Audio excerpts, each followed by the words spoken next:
You're telling your followers you have started a live video. Hold on. We are telling more people to join your video. I can't find anyone here. What's happening?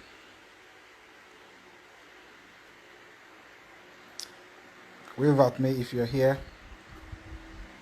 Wave at me if you're here. Wave at me if you're here. Wave at me if we're here. Wave at me, wave at me, wave at me. Oh, okay. Thank you, Odewumi. Bless you. Osi Olike. Thank you, Osi. How you guys doing? How's the day going?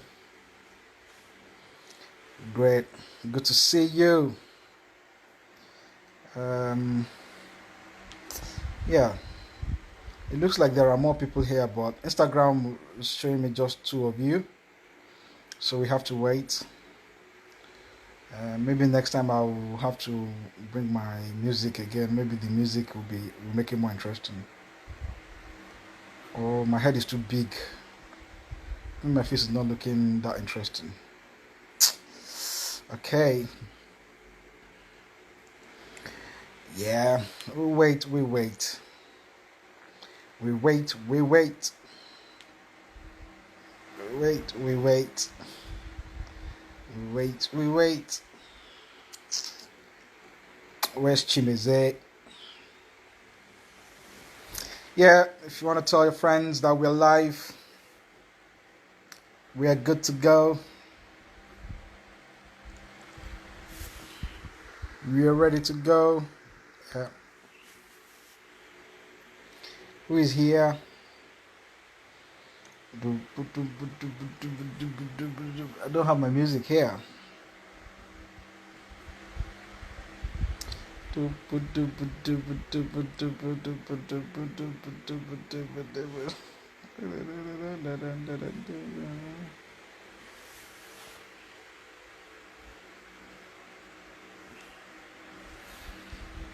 We wait. Hi, Cynthia Oguchuku 39. You okay? Hello, everyone. Tissue 777. Is that Adas Zid like? Thank you. Thank you.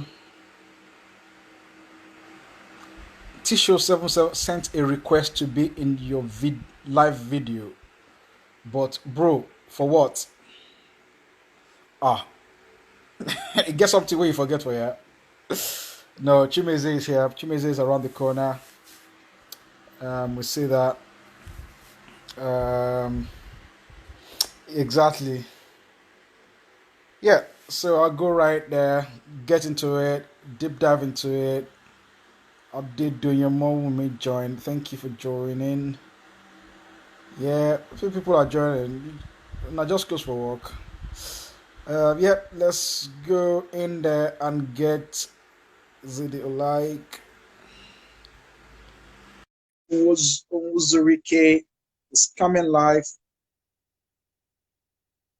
Stand by when you get you. Yeah, Chimezie. Hello. Hello, guys.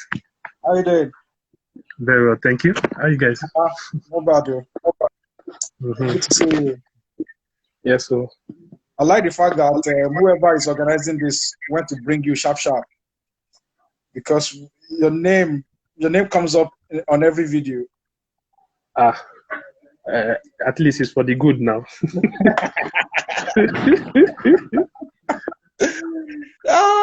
Interesting. Yeah, good to see you. How are you keeping up?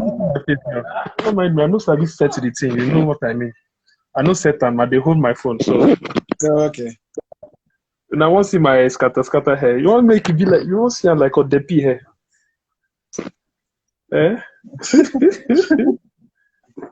Okay. Yeah, What's now. up? Okay. What's up? I'm good. How you guys? Yeah, we're fine. We're keeping safe. Are you in a beer parlor? No. It's like a place where we Enjoy. just chill out in my house. Not Okay. the joint in our house. Oh, okay. It's all right. It's all right. So yeah, let's dive into it. I see people are joining already. People are coming up, Yeah. and people are ready to gain insights from you. And so we have to get them. That's what they say. Like, get them. I will try to give them the one where I fit give them. Yeah, you will give them. Yeah, give them anyhow. Yeah, it's good to see you, bro. So, did this start from Anwaru Slam for you as well?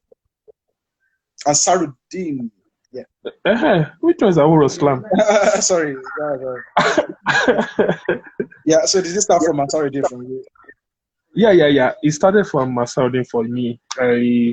I started towards the first semester of my GSS 3, and then it was still that same semester that I got into the under 17s. So how it started was that I went for it was during break. I started as a basketballer. I used to play basketball for my school then. All this break time basketball and after school basketball. Yeah. So during that period, during that time, they called me in for my brother. My brother got into Asarudin, Yeah. and then I used to see people play cricket. So me, I'll be like, oh, what is this game? Cricket. People will just be shouting around and saying, oh, how was that? I'll be like, you should go and rest and go and sit down. What is all this house that? So that day, it was during one of those breaks, August break, one of those long breaks. And then my elder brother told me that, oh, he's playing cricket and he wants me to go with him. Yeah, I was like, I don't want to go and watch cricket. Leave me alone. Let me just stay in the house and chill. He said, okay, let me just go and watch. So when I got there, it was Antonia Kalu that was running the cricket coaching plan around that August. So I got there and then they put me behind the wicket. I don't know what I was doing there. I just stayed behind. I was looking at them. Say if I catch the ball, pass it around and get it back to the bowler. I kept on doing it. And then somebody edged the ball and I caught it. So all of them are shouting, yeah! I already told me, I was like, So what are you guys doing? Leave me now, leave me. It's like, you caught the ball. And then before you knew, I got into cricket. And I started as a keeper. When I started playing cricket, I started as a keeper. Yeah. I couldn't bowl, so they just said, okay, I have good hand-eye coordination. I couldn't bowl. They just put me behind the wicket. I could catch very well, so they put me there. So that's how I started. And then gradually, before maybe like 7-8 months, I was already in the under 17 team. And then that's how we started. Wow. So at that point, when you got to the under 17 team, could you bat? Yeah. I could bat then. So the thing is that I when it came to sports, I was a very fast learner. I learned very fast. Basketball, I don't even think anybody taught me how to do the 2 steps thing. Everything just came naturally. Handball naturally, cricket naturally to an extent. So it came naturally to an extent that I started trying to use my left hands. I used to use my left hands. So that was just it. Wow. So the cheekiness of you started from day one of cricket. You didn't even wait till you become an expert. A lot of people, they are like, yeah, they will be like, for me, what I used to believe was that try it and fail rather than not trying it at all. That was me.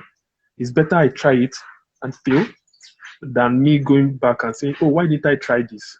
So everything, and I tried it in practice, I tried it in match, I tried it in everywhere I could try it. I tried it everywhere I could try it. I didn't try to say, oh, maybe I'll try to only practice.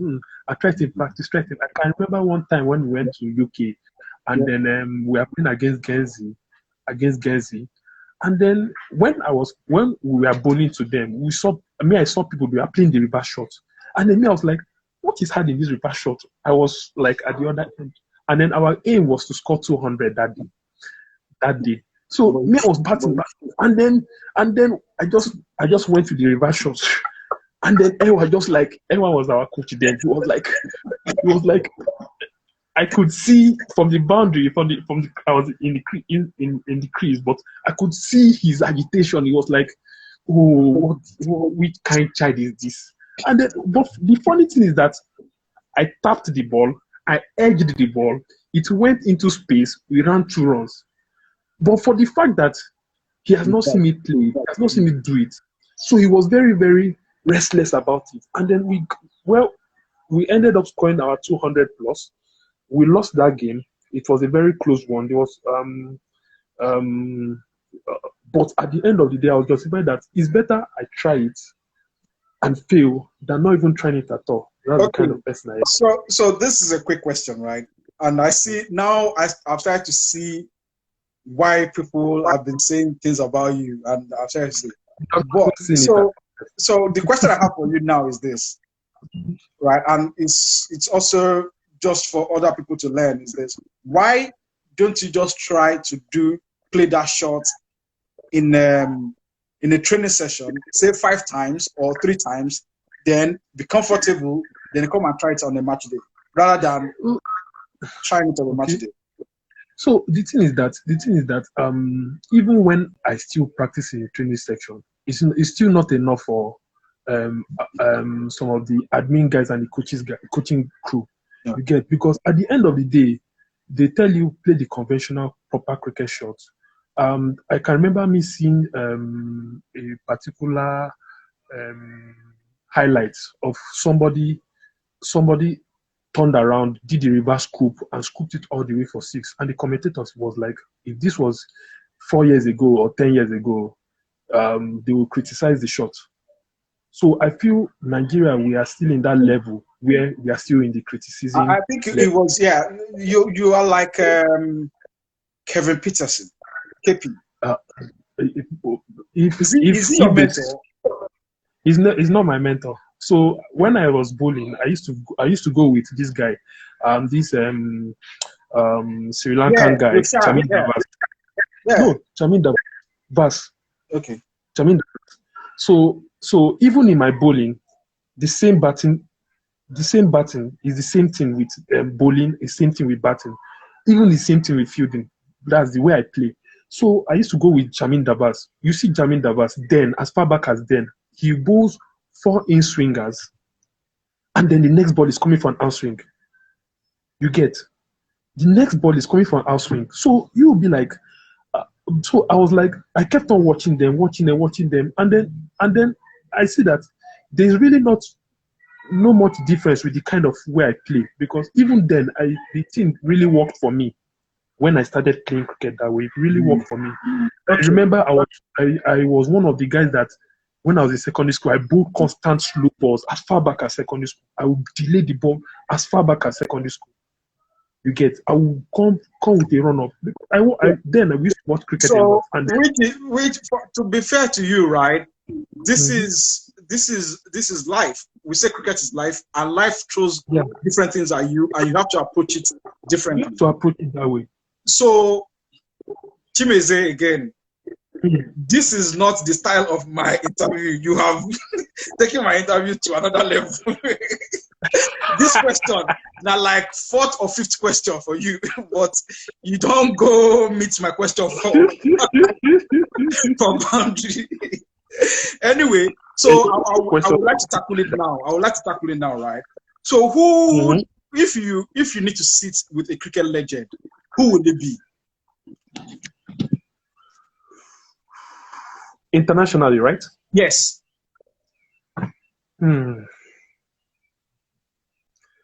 Any order in particular? I mean, like when I say order no. If somebody that you like, I don't know. I'm not asking you. I'm somebody that you like. If by default you meet somebody, or somebody you are dying to meet or trying to talk to, who would it be? Possibly it would be Chris Gales. Chris Gales. Okay. What would fascinate you about him? What fascinates me is that he takes the game head on.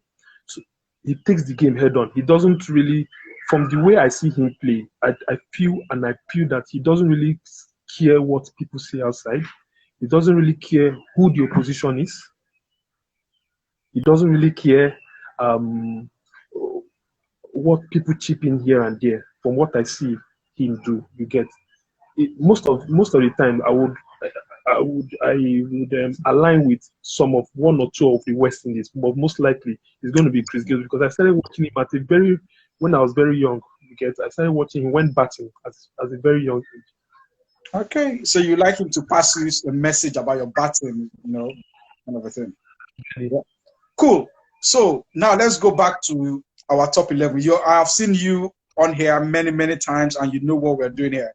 So top 11. Let's start with our top 3. Yeah. So I will always be telling some stories behind my. Okay, not a problem at all. I love that. One person, the first person I will call, who is going to be first on my list, probably even if it's 20, 70 years time. Some people can still change in my list 20, 70 years time. But right now, this person possibly might not change in my list. And that's for me, I like the way he approaches the game. Okay. Earlier on when I started playing cricket, I used to watch him from afar, and then the kind of Chris Gillespie playing style used to be what I used to visualize in him because he usually doesn't used to send what people see outside. You get as far back as them. But I think now gradually it's changing and dancing to their tune, and that's P4 Onikoyi. The second person, really, the second person I'll call will be Endurance. Why I'll call him is that so cricket for me is not only 100% talent. But, there are some technical. Wait. Now your phone, they do like that. Which one? The vroom vroom. Yeah, my phone. I get another phone for him. So it gave vibration.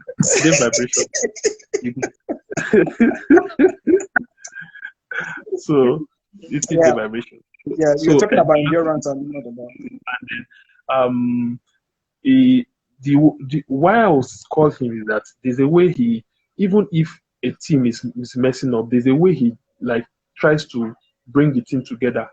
You get, and then try to see the best out of everybody in team games. I'm talking of team now, not any other this thing. The third person will be Olatunji Dotun. Yeah. Okay, when I started playing cricket, all this list I'm calling now are people that I have really seen play, not stories I've heard, because I'm sure if there are stories, somebody will say, oh, why did I call this person? Why did I call this person? But these are actually people that I've seen play, I've played with at one point or the other. Okay, so Dr. Olatunji, the first time I saw him was 2013. We are going to Uganda. So he was invited, and then everybody were like, oh, who is Dr.? Everybody said, Dr. A lot of people came from Ogun State to come and watch him play. And then he was like, who is this person? And the kind of person I am is, if people call your name a lot, I want to challenge you. That's the kind of person I am. I want to challenge you in bowling. I want to challenge you in batting. I want to challenge you. I want to, every ball that is played that you play, I want to stop it. That's the kind of person I am. So I was like, first of all, I want to unstatue you. That's my own style. You get, and then the moment you win me, forget it. Any other thing you're saying, any other thing someone says about you, your time. So Dotto is going to be my third choice for the first thing. Fantastic. That's good, and I like the story behind every choice you have made, and which is fine. So, would you say you are the first person in Nigeria who had played under 17? You probably played under 19 on the national team. No, I didn't play under 19. You didn't play under 19, so you went from under 17. Yeah, I went from under 17 to. Yeah, so I played under 17. I'm not the first person.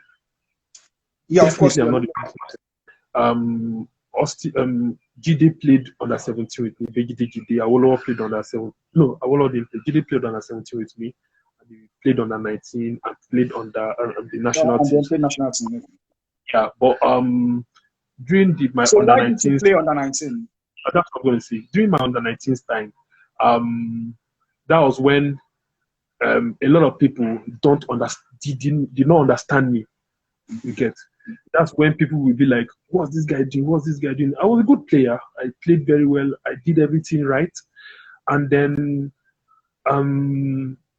for me, I used to be a very hard worker when it comes to cricket, off the field cricket. A lot of cricket I play on the field is as a result of what I do off the field. So I used to keep it quiet a lot.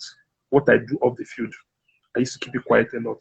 As of recent, I once in a while I just put up and say, "Oh, this is what I do on the field." So people didn't really get to understand me. So a lot of them were like, "You can play, you can play, you can play." But when it comes to the selection, it's just like, Chimezie. When it gets to the selection, Chimezie. I mean, for me, I didn't even mind. I knew I could play. So even if you like say I couldn't play, I couldn't do anything. I just tell you, yes, I can play.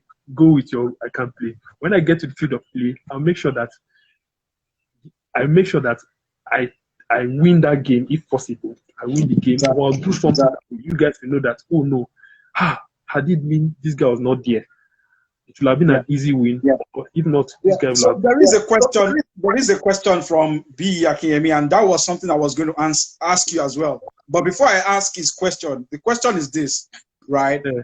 What did you do, right, to make people, and is maybe the same thing B is trying to say. You have been involved in the national team for a couple of years, but before now, no one understood you. How come you got to the national team? Did they now understand you? Is that why you've been selected? They still don't understand me. You know, they still don't understand me. Okay. Let me ask. That was the answer I was looking for. But let me now quickly put. Maybe you want to explain this. Are you making it difficult for people to understand you, or people have just failed to understand you? So when I say they, okay, I'm talking of the upper echelons, them, those guys up there.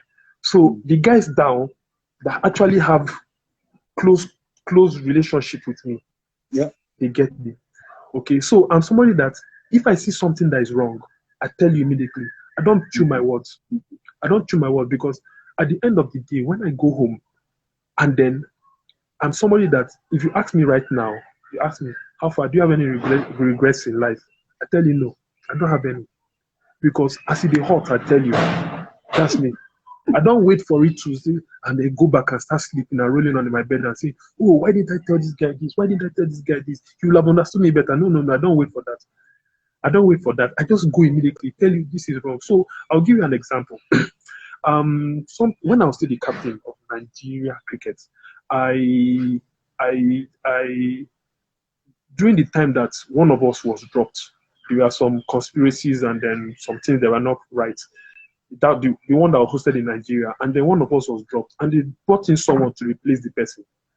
And as at that time, when they brought in the person, I was expecting, though then they never consulted captains, but I felt I was the captain that since I was the captain, I can just say my mind on this. So I called them and told them that, okay, you took out this person and you brought out somebody that was totally Ebola.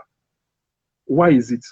So Nigerians, when you ask them why, especially when you're considered the younger person, they just feel that it is a form of you kind of rebelling. Yeah, you get not respecting them.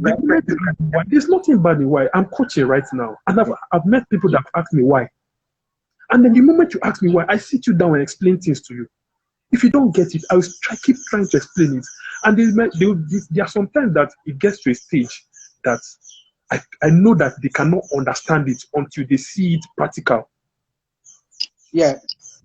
You get. But the moment you just ask them why, they just be like, "Oh God, he started again."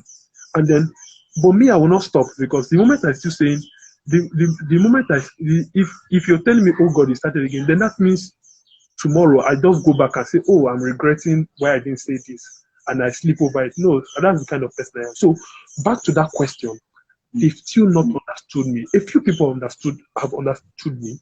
So what they do is, and that's why if you notice, I said I mentioned one person when I was calling my list, how he's able to manage things. I remember, I'm going to do a lot of digressing in clarifying No, this. no, no. I You remember are not going to digress. You are not going to digress. This is my interview. not digressing in the line of in that line, in the same line, Okay. in the same line of understanding me. So Wait. I think we are mixing things up, right? And the reason why I say we are mixing things up is this. Is it your game that people don't understand, or is it your personality? It's the personality. All right. I totally understand that personality. Yeah. And I picked up 100% because the young people are looking at us, watching us, and we're going to be playing this to young people at us. We don't want young people to think that you can't question an adult. You can. You have to ask why. And I agree with that personality because, one, it helps the person asking why, and it also helps the person who is going to answer, because that question is going to come in other forms one day and will continue to come. So, yes, so I totally understand that personality if that's the case. So somebody thinks people don't understand your game as well. And that's why this person is asked this question. Why is it that you need to play all strokes with just one ball?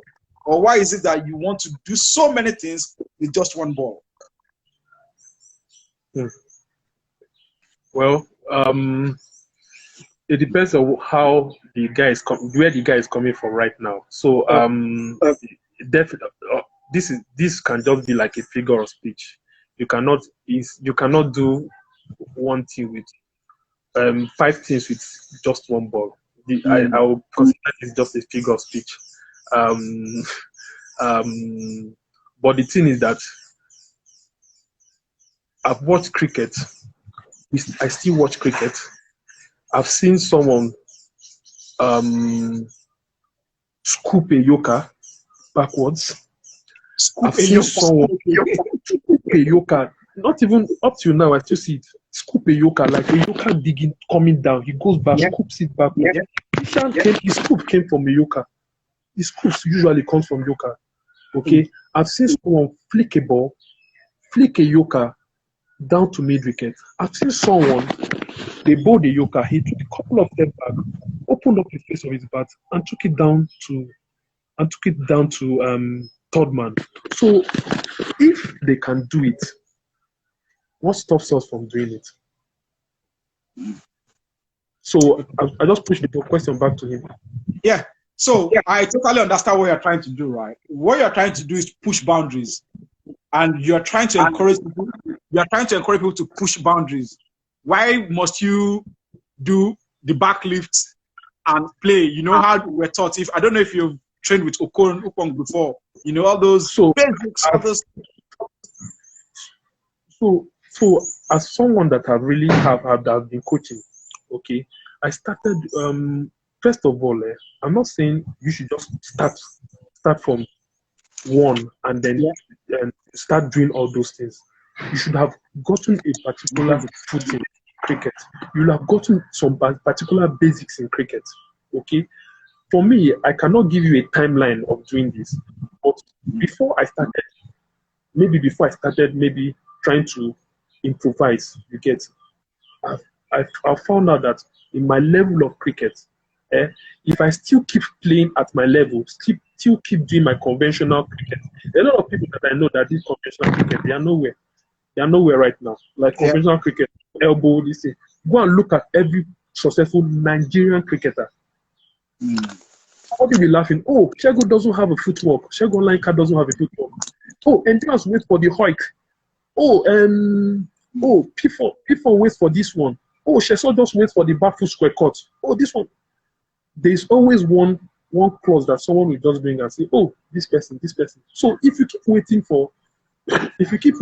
keep saying, oh, you cannot bring out shots, you cannot, if you just keep waiting for that traditional shot, you're not going to go anywhere in Nigerian cricket. No, I think it's cricket everywhere. Anyway. Yeah, that's why I want to just stay in my level, because if you say Nigerian cricket, somebody can just jokingly say that, how many cricket you don't play outside where you want contact? So I'm just sticking to my level of expertise, which is Nigeria. So, one question, then we'll go to your top 6, the next 3. How do you prepare for games? Because this your kakum, this your personality, be like say another level we do, you know. So how do you prepare for games? So for me, I've stayed with Josh Ayonike once, and then there was a time I lived with him for like 2 years or 1 year. So one day, I was talking with him. I told him that I'm going to score 100 the next week. He said, "How?" I said, the way that there's a way I feel. There's a way I feel that everything has been going right for me. When I say everything has been going right, I tell you, I want to go out in the morning. I don't oversleep. I don't get tired. You feel light mentally.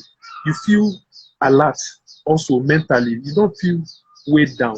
So during that period, I don't joke with my breakfast. I don't joke with my food. I don't joke with time off, like tuning off. I just tune off, like any other external factors disturbing me. Everybody in Nigeria, especially in Nigeria, we have a lot of external factors really affecting us. So I just make sure that nothing takes me off my goal for that day. Okay, so whatever plan I have, if I'm going to shop, for example, and I go to that shop, I come back, stay there, and I try to rest a lot, because I rest a lot in the daytime, because I'm a very late night person. When I say late night, I don't sleep on time. I might just be watching movies. I might be, I do a lot of movie watching. I might be maybe surfing the net or something. But I just make sure that. Is this a day, a night before a game? Every day. This is my style every day. But a night before a game, I sleep early. That's the only thing I don't do. A night before a game, I sleep early. That's the only thing. So in the morning of the game, what happens? So in the morning of the game, at least 2 or 3 hours before the game, I go there very early. I used to go there very early, especially during the time that I was the passion of cricket was like 100%. Because right now it has reduced. It's not like before. When my passion of cricket was like 100%, I go there very early. Like every blessed day, I'm in a cricket field. It might just be me and my brother. It might just be me and my brother and some people that will call that want to practice with me. You get, and then my later years in cricket, I started doing a lot of gym works. You get, during the weekdays, and then I try to push some of my national guys to be doing that with me. You get, a lot of them, and some of them will say, "Come on, Chimezie, this gym what you do, it makes sense for me." It made sense for me the next day. You get. And I'll give you some instances, but maybe as we go on, I will just mention some of those instances. So, in the morning of a game, you get to the pitch early? Yeah, I get to the pitch early. So do you just sleep on the pitch, or you just jog around? What do you do? So, if the game is for 10 o'clock, for example, okay, I get to the pitch early. Sometimes I don't really need to jog around. I just do throw down. I like jogging, but I'm not a fan of jogging before games. I'm not a fan of jogging because I feel if it's a 50 overs game, I just feel conserve your energy. Just like Usain Bolt jogging 4 laps before his running starts. That's how I see it. So what I just do is I just make sure that I am tuned in the game. So while I'm in the game, I try to visualize, like in every team I used to have 4 people I used to watch out for, 4 to 5 people I used to watch out for. If I'm batting, I watch out for maybe like 2 or 3 bowlers to see off. But if you stray, I go after you. And then I look at some other bowlers that I'll go after. If I'm bowling, I want to the social batsmen, I want to take them out before they spend 4 overs in the crease. That's the kind of, so I just sit down outside and visualize how I can take this person out. How will I take this person out? How will I do this? And then maybe if there's time, I can hint if I don't have the particular bowling skill to take the person out, possibly because I'm an out swinger. Okay, I bowl in swing too, but I'm an out swinger. So I can decide and call somebody that's an in swinger and say, guy, I feel you're the person that's going to take this person. He is vulnerable against in swingers. What do you think? Let's discuss. You get, that's the kind of thing I do. You get, if he's someone that is spin, is vulnerable to spin, he likes hitting balls up, and I see, okay, most of his dismissals have been so good, so I want to make sure that me and the person discuss and see how it goes. Cool. So Femi John is asking this question, right? How do you keep passionate and positive at all times? For me, it's something that it has been in me for a long time. What I try to do is, when any negative thoughts are coming in from around, you get, I just try as much as possible to maintain that positivity. I just focus on what is ahead. Like when you say walking, what do you mean?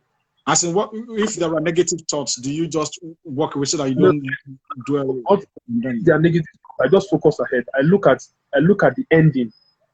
I look at what I can achieve at the ending. You get. I look at what I can achieve at the end, rather than me focusing on the steps. Because at the end of the day, I've noticed that over time, there are some times that you will see, you might find out that you disturb yourself over things that you cannot handle. That at the end of the day, when you overcome it, you'll be like, oh, so I had some sleepless night of this when it was just as easy as this. So that's how I look at it. So, next three. What are your next three? Okay, my next three, that's number 4. Okay, so 2008, we were in South Africa. That was one of the first time I had very close dealing with this person. He was still a player then. He captained me. He was still a player then. So during that time, I was his roommate. So that was the first time I ever was his roommate. So one day, so I was sleeping with him in the room. You were sleeping with him? That's why I said beside him immediately because I know myself too. So all of a sudden, I had a slap on my back. Wow. And then we were at deep sleep. Oh. He too was sleeping. And then I turned back. I saw him with sleepy eye and I said, guy, we got win this tomorrow game. And me, I was, what is this? Is this how it happens? We got win this tomorrow game. I said, come on. And then it was in person of Adibola Kule. Okay. So he was like, slow. Just win this tomorrow game. You got. But he's still sleeping, no? He was still sleeping. I was looking at him. He was still sleeping. Oh boy, passion. And then that's what I'm saying about this passion. Because when what I'm using to call my leases, in as much as you have the skill, you have to be passionate. There are some people that are not passionate, but they have the skill. They have the skill. I will prefer to pick someone first that has the passion, who is ready to go all out. You get. So that's my number 4. Then my number 5. This person I've played with him in so many levels, right from my secondary school days, from my SS1s to some years till he left Nigeria, which is Deji. I don't think they will be part of why I used to add his name is that for every time I play his team, if I don't plan for any other person, I plan for him. Because he used to be somebody that if you allow him settle down, you take your team apart. And then very early on in his stage, early on in his batting, when he comes into the crease, he's very vulnerable, very, very vulnerable because everybody has that cold feet when they come in early on. but his own cold feet usually leads him to mistakes early on. So when I'm planning him, I know early on he usually tries to take out the use the squarer areas to get off strike. He uses the square areas to get off strike. So when he gets off strike, then gradually runs around the crease and gets so. And then the moment he's set. So it's only him that, unless he wants to take someone on. And the funny thing is that even when you yab him here and there, he just doesn't respond. You get, if you try to sledge him here and there, he doesn't respond. He just keeps on milking you guys. And so he is my number 5. And then my number 6. My number 6 is supposed to be between Odeku and Adeoye, but I'll go with Odeku. Okay. So I'm a very, very, very strong believer of feuding. I've seen games where someone that is a very, very fantastic batsman gets caught by what they call it, by a fielder. He might not even be a fantastic fielder. You get, I'm talking of when I was in secondary school. What was this guy's name? They had one guy, his name was Tonsin Latif. He was not a fantastic batsman, but he played the ball anywhere, he's catching you. And then this guy, we put him in the field. He ended up being the field of the series almost all the years where we played our cricket. Almost all the years where we played our cricket. He always does something, and he takes out some of the best, he catches some of the best catches that are unbelievable. He just closes his eyes, puts it. So, and then why I'm calling Odepii is because he's a fantastic fielder. He's someone that really goes all out for the team. He goes all out for the team. So that's my number 6. Good. Why were you removed as captain of the national team? For me, I'm going to be very, very political in this area. Unlike me, I'm not a political person. So I feel the admin guys, the guys that were in charge of cricket, wanted to try other options. They wanted to try other options. They wanted to see somebody apart from me run the captaincy of Nigeria and see how it goes. And so far, I hope they getting their expected outcome. Okay. Has there been any tour since you stopped being captain? Has there been any tour since you stopped being captain? What do you mean by tour? What do you mean by tour? Like, have I followed Nigeria to any? No. As a national team, have we gone on any tour? Yes, we've gone on tours. A couple of tours. Okay, so after I came out from captaincy, we went to South Africa. We did we played some South African leagues. That's the next year, and then we also went to Uganda, and then we also went to UAE. So we've gone on. So you've been in a team where you were the ex-captain and there was a new captain. So how did you take that? Yeah, it was normal because for me, I'm a very team person. If you really interact with me, I'm a very team person. I'm somebody that I read a lot of body languages. If I see someone's body language is very poor, you get, I might not comfort the person there. I just go to the back. I might not tell the person there, but maybe I'll go back, chat the person up. Hey, what's up? Let's go out. You get, come to my room because I'm somewhere that loads my room with all these snacks and the rest of it. Oh, come to my room. I get some snacks for you. You come my room. Before you know, you eat here. Then gradually I just ask you, what do you think? What is it? Then gradually you open up for me. Sometimes all these younger guys, they won't tell you. They will not tell you. All of them will not tell you anything until you find a way to drag them. And then over time, discussing and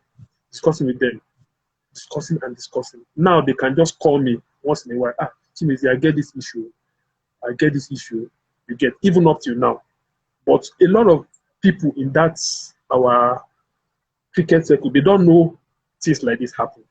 They don't know things like this happen. They just see me as, oh, somebody like that. No. When it comes to the younger guys, I'm very open to them. Very, very open. I don't, even if they mess up, I just tell them, guy, you mess up with this one, not pure. That's my own style. Okay. So what someone is asking, Mumba 69, what do you think of Mumba? Are you a bowling side? Okay, so Mumba is a Zimbabwean cricketer. He's a test cricketer. He's cricket for test for Zimbabwe. Yeah. For Nigeria, we are a bull. For me, I would say we're a bowling side. Okay, for me, I would say we're a bowling side. Okay. We have batting prospects. Okay. But I noticed that for us to actually be there in batting, we need to meet some certain standard. A lot of standard. Out of those standards. I'm just out of the blues right now. I'm thinking of 3 standards. Okay, one of them is the coaching. One of them is the surface. That's the playing surface. Yeah. Okay. Yeah. And then the last one has to do with at the selection, when it comes to the team selection, you get. So those are the 3: the coaching, the surface we play on, and then the selection. So you've answered this question, right? I think it's the same answer, but if you look at it universally across Nigeria, right? Every team I've played with, for example, even as a university student, we will say we're a bowling side. Why will we all say we are bowling side? What should we be doing to change the perspective? That's what I'm saying. So when I'm talking about the coaching right now. Yeah. So no, you remember? Sorry, Chimezie. So this question, right, is just asking for your own perspective, how we can change the narrative from secondary school to national team. So it's not just about national team, because like I said, if you go down the funnel or go to the bottom of the hierarchy, if you ask any team, oh, we're a bowling side, everybody can virtually bowl, right? But not everybody can bat. You only see like 3 or 4 people that can bat. So how can we change that? How can we have like 8 batsmen or all-rounders?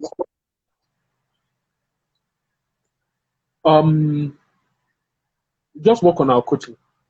That's what we do. Across board. What's coaching across the globe. Yeah. Focus a lot on coaching. Focus on. We need to get batting coaches. Yeah, because and then I'll give you an example. There was a particular tour we went in 2008, and then there was a coach that was coaching us. His name was Jeff Toyana. Okay. Everybody that went on that tour, okay, when they came back, their mentality of batting changed. Their batting mentality changed because a lot of the coaches that we've coached that have really coached me, they are fantastic coaches. Very fantastic coach. But the thing is that, like I told you, expression matters. Expressing yourself. How expressive are you? Because during that time, this coach will tell you, he was very psychic about batting style. The guy will just look at you, say, "Oh, come out from here. Go and get a drink." But go and get a drink. By the time you're coming back, you're blasting. That's how he was. Oh, when last did you do this? Go and do this. I don't want to mention about one of the, but that's how he was. He was somebody that, when he was seeing us bat, he was saying, "Why are you too conventional?" As far back as 2008. As far back as then, he was like, "Why are you too conventional? You have to be expressive." And it was a 50 overs game we went for. Let alone now that the T20 is taking over. And he was telling us as far back. You can't be timid in the T20. You have to be expressive, isn't it? As far back as then. So coaching has to do a lot, has a major thing to play here. Yeah, okay. So that's a good answer there. I love that. That's very inspiring. So this show is asking, who are some of the cricketers that you think did not achieve their potential in the game? But that one a very nice question. I would say everybody that has played cricket for Nigeria. In my sets, like for my level, I didn't see other people play. I didn't see a lot of other people. I used to hear people say, "Oh, most of when they call names, I heard some of them. When I started hearing some of them when they are towards the end of their career. I started seeing some of them towards the end of the career, and a lot of we don't have some solid data record for players, so that we don't say, oh, this is my scores this time. But everybody, when I say everybody, you get. I feel if we had but I would mention some though. If we had done some things rightly, when I say some things, it's like I will still go back to that coaching area. Okay, if we had made them more expressive, if we had, I will mention about this Toyana again. He saw a particular shot of somebody and said, "Oh, it's like this is a natural for you. Pick this shot only when you guys are under pressure. But for now, keep doing this." That's the coaching stand. But some here right now, they tell you, cut that shot off. Cut that shot off. Over time, statistics has shown that it's the shot you love the most that usually dismisses you. The shot you are good at, the shot that you are very good at, is usually the shot that dismisses you. You cannot get dismissed by a shot that you're not good at most of the time, especially because you play that shot regularly. So most of the time, you end up getting dismissed by that shot. You get. So I feel I'll mention one of us is Chibike, quick left hand. Yeah. I'll mention what's this guy's name now? There's one of you guy in IMCC, the batting guy. I think he's Taiwo. Taiwo. Yes. I'll mention him. He too is a good bat, but I think I can remember him being invited in one trials like this. Trials, yeah. And like I told you, I'm somebody that if they talk about someone a lot, what I usually do is I want to play the guy hard, because when I entered the team, I was played hard. You know what I mean? Like when you come into the team, when Kule was bowling to Endurance, oh, lovely outswing along outside his chest. For me, when my outswing is coming, it was around my ribs area. That's how they.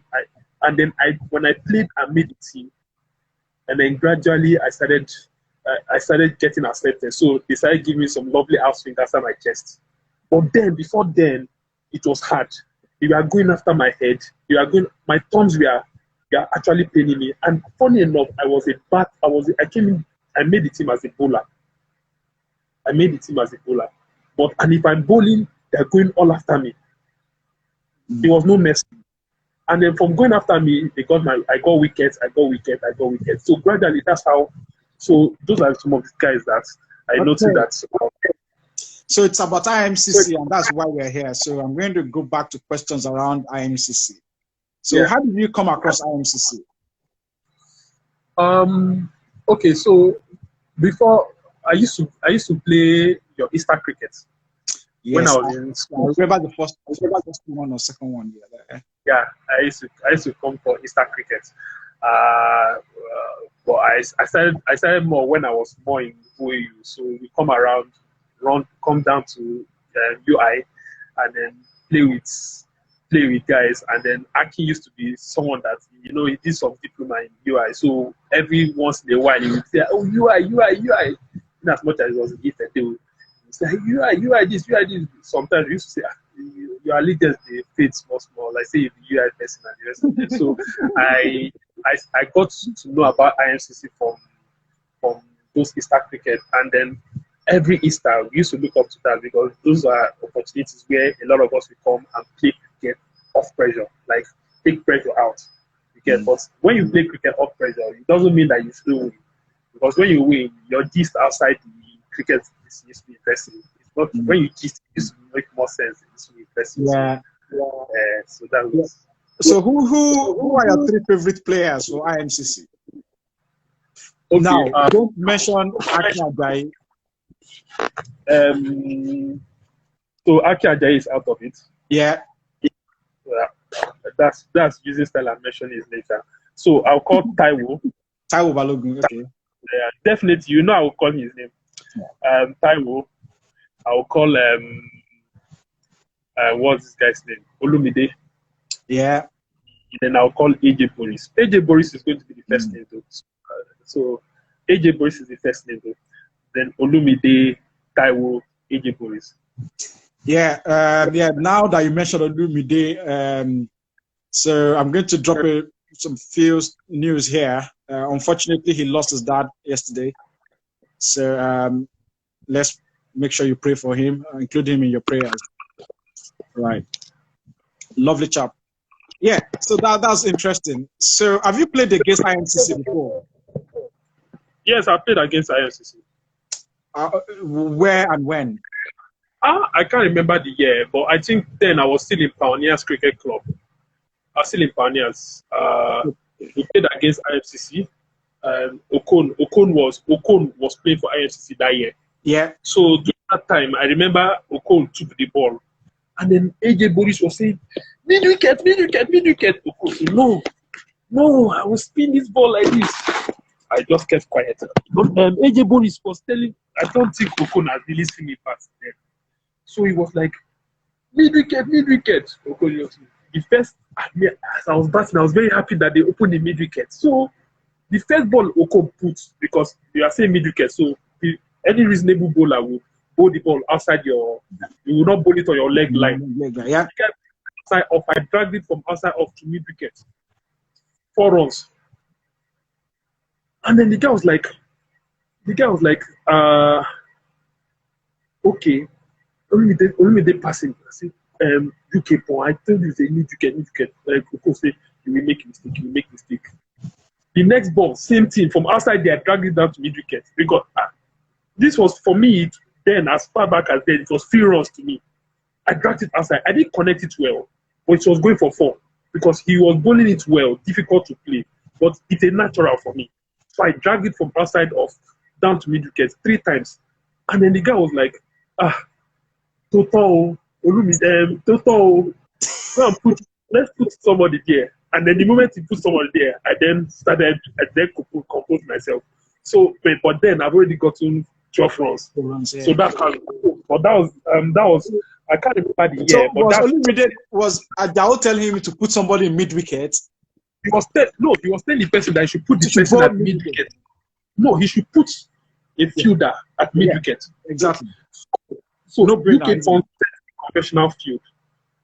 You get, but he did but long off, long on, but nobody at mid wicket. You get them. So the place was open like anything. And then he was expecting me to play elbow straight, and I dragged it like 3 times consecutively. The guy said, total. But then I've gotten 3 runs. I think we have talked about this, and this is where conventional comes in, right? He thought you were going to play conventional cricket and play straight back at him, right? Yeah, if I get the gist correctly. Yes, he wanted me to play the normal proper cricket shot. You get, but the cricket shot was, for me, I felt this is 3 runs down here. Yeah. Why would I play the cricket shot? I cannot be doing elbow when there are runs there. Exactly.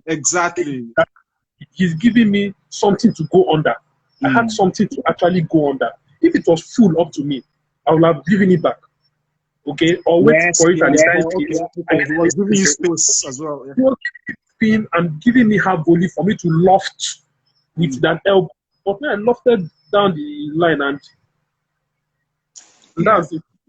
Okay, we are coming with more questions. It's 16, 15, 14, 13 seconds, and we're going to log up and we're going to log back in.